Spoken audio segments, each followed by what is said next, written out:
Hi, my name's Sarah Watkins. I'm a primary school teacher. I currently teach in reception, but I've taught every year group at primary and I was previously head of school. I'm known on Twitter as Minnie Lebowski, and I'm going to talk today about better conditions for Gypsy Roma traveller pupils. So throughout this presentation, I'm going to refer to Gypsy Roma traveller pupils as GRT. And it's quite clear from the statistics that GRT pupils are the most vulnerable of any ethnic group, and they're often forgotten within education.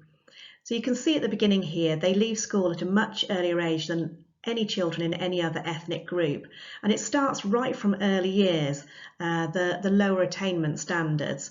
It says here only a handful are recorded as attending university. Obviously, maybe students are choosing to hide their ethnicity for fear of discrimination. So we're not sure entirely how many traveller pupils are attending university, but we know that the figures are low. And they have the highest level of temporary and permanent exclusion of all ethnic groups. And it's really clear from this that tackling the poor educational attainment of travellers is vital to then tackling the other inequalities that face GRT communities after school. Since the 1960s, when there was a big push to tackling the low literacy skills, in particular of travellers, there has been a slow amount of progress.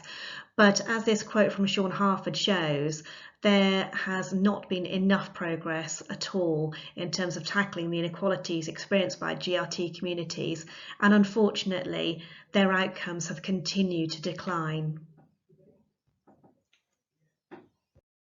Of course, it's important to look at the causes of this, and this article that I've referenced here on the presentation, although it's from 2014, it's still very much valid today. And it's written by Damien Labasse, who's from a Gypsy traveller family, and he writes about why this is happening. And the first thing he refers to as a cause is funding cuts to provision for Romany traveller people, which is definitely still happening and perhaps worse now than in 2014. And he says in the article that there are complex and varied reasons, but funding is definitely one of them. And talking to a head teacher, Damien heard that persecution and racism is obviously another strong cause. And the head teacher that he spoke to said that because of this persecution and racism, these communities have become self-sufficient and they're not trustful of the routes that society provides for progression. And the media evidently are not helping. The print media and TV have often portrayed travellers in a very negative light. And I know travellers I've spoken to were scared and angry about the most recent Channel 4 programme about travellers. And it's made them feel much more persecuted and much more as if they would like to be under the radar because of the way that they've been portrayed. Some of the teachers in the article refer to Gypsy Roma traveller parents colluding and sabotaging aspirations of their children.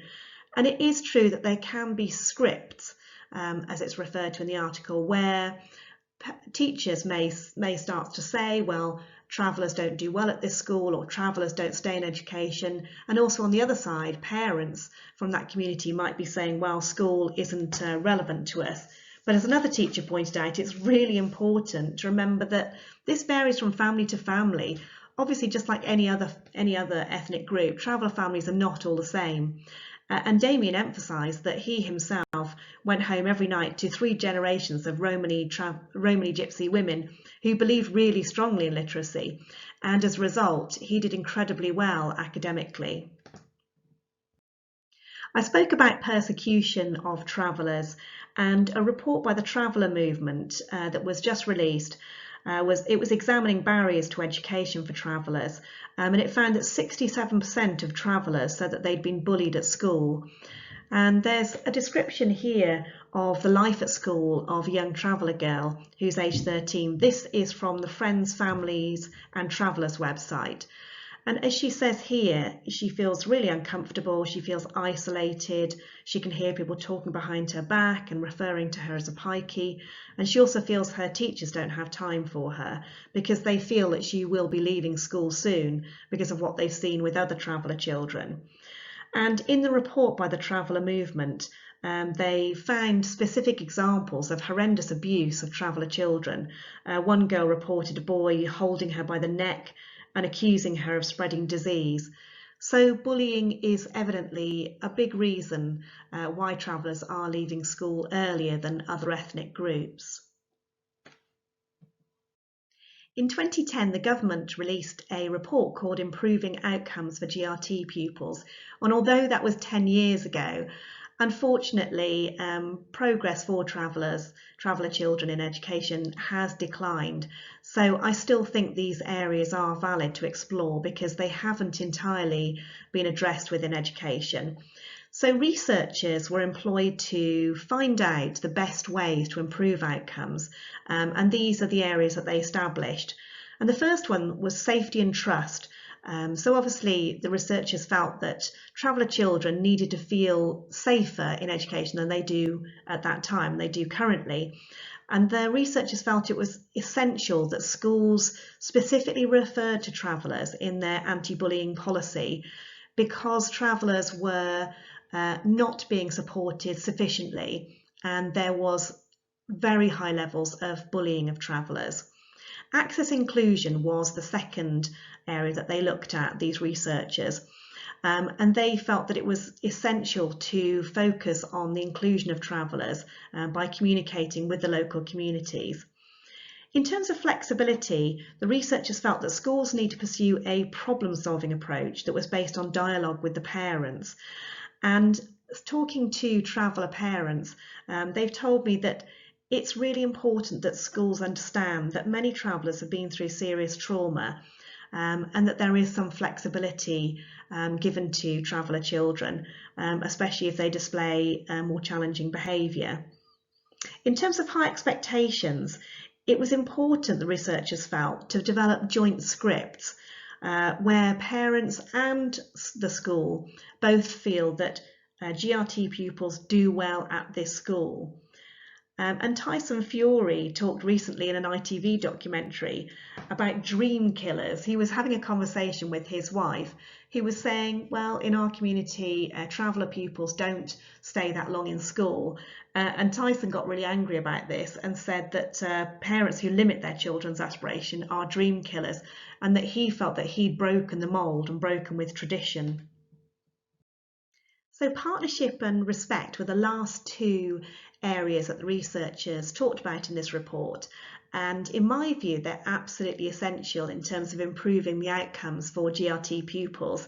And I had a really good conversation online with Sarah Holmes, who was talking about Bankside Primary, where they have an excellent reputation for positive engagement with the traveller community. And there are so many examples around the country of schools that are doing this in such a fantastic way. So as it says here, it was an absolute priority for the school, and they noticed that during nursery home visits, the families were unsure about how to access basic skills.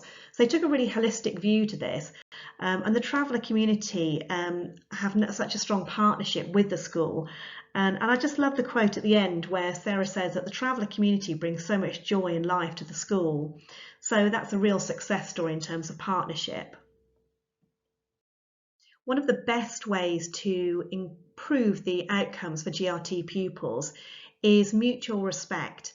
And the researchers felt this had to be promoted as a two-way process, respect for the school and respect for the GRT community. And Sarah Bromley at St Nicholas School in East Challow talked to me about how they really engaged with their local traveller community, and they recognised that this community had different needs to the other children at the school, the other communities. And she found that when they were working together in partnership, everyone worked positively. And when there was mutual respect, the traveller community recognised that they were taking their concerns seriously, and outcomes were really good. And Claire Martin O'Donoghue, who's head teacher at Polegate School, they have a really superb relationship with their local traveller community. It's an outstanding school, and Claire felt that their relationships with the traveller community have contributed to them gaining outstanding status with Ofsted. And as she says here, they've had generations of the same families come through the school, and they do recognise that they're not always going to agree on everything, but they have this open and honest communication with each other, where the traveller community feel as though they can state their concerns honestly and they are taken seriously. And as Claire says, they can then find compromise and work out solutions together. I don't myself come from a traveller background, but as all teachers, I'm invested in ensuring the best outcomes for all pupils. And obviously I'm concerned about the inequalities that are facing travellers in education. But I also have a link with Travellers Times. I used to be based at the Rural Media Company before I was a teacher, which is an award-winning charity, and this charity produces Travellers Times. And the Travellers Times is a print magazine and a website, and it is run by travellers, and it's a really good voice for travellers around the country. So it makes sure that the travelling community are heard, and it celebrates their culture, and they are determined to challenge stereotypes and the negative representation that travellers face in the media. And it also enables those communities to develop and use their communication and media skills to challenge discrimination. So it's a really successful project. One of the most recent productions by Traveller Times and the Rural Media Company is Roads from the Past. So it's a short animated film that explores the history of GRT people in Britain. And it's really important because it shows everybody that travellers are a part of our society, and they have been since the beginning of time. And it's an important way to work against the discrimination that travellers are facing. I wasn't involved in making the film, but I was involved in helping to put together an education pack that goes with this film. And it really helps to explore who travellers are and how we can protect them and celebrate their culture. So we're going to watch this short film now. Gypsies, Roma and travellers are three words that stand for a lot of different people. Just like with everyone, Gypsy, Roma and traveller people have things in common with each other, and some things that are different. But to understand this story now, it's important to go back to the beginning. Living in one place is a recent thing. People were nomads for 99% of our history, travelling around to survive. Then about 10,000 years ago, something changed. People realised that if they grew crops, harvested and stored them, they would have a better chance of surviving hard times. Where people had tracked animals or travelled with their herds, settled farming became the norm. But not everyone changed their ways. Many people didn't want to settle down, or bad harvests, droughts, floods, war would send them back on the move. In Britain and Ireland, nomadic peoples were probably well established by about 1000 AD.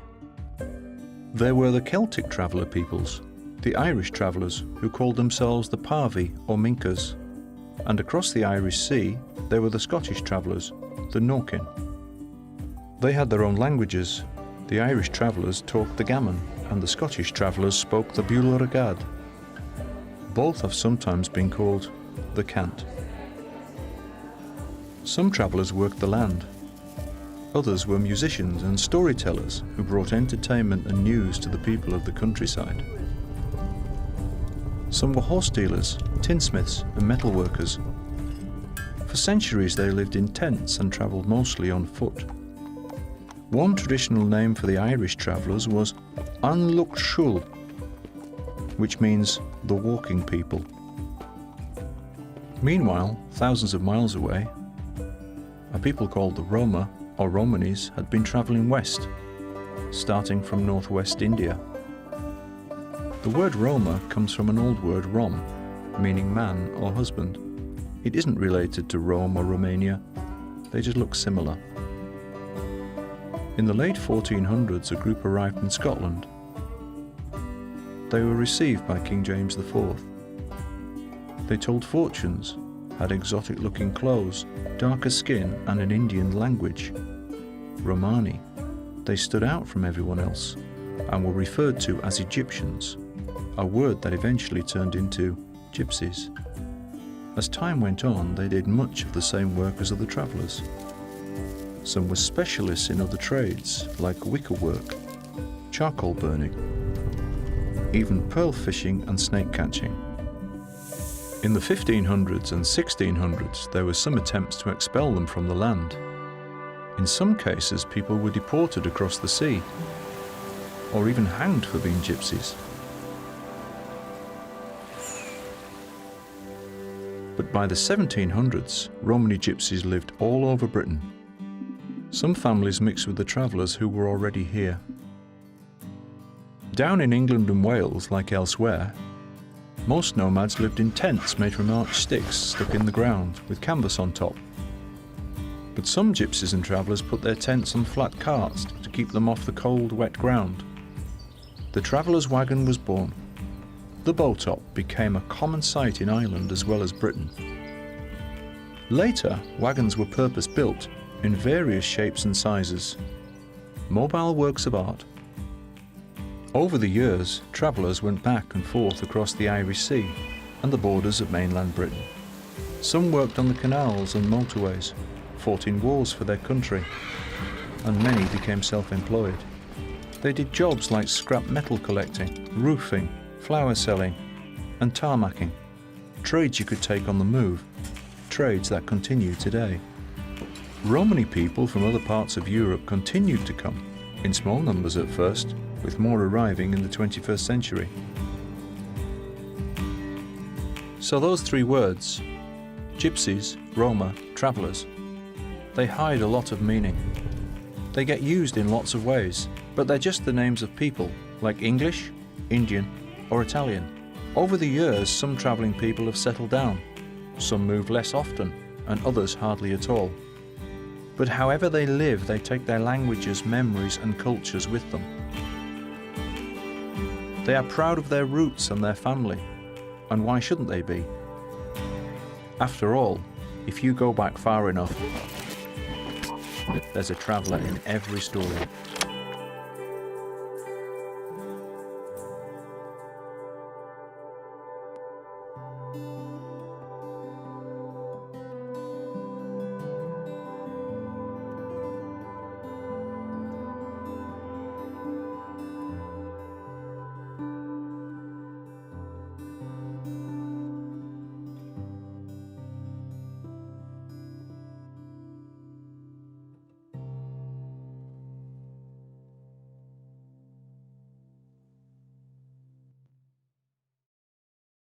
In terms of improving the outcomes of GRT pupils, it's essential to look at the barriers that face them, and one of the main barriers is the stigma against travellers and their depiction in the tabloid news and their consequent persecution.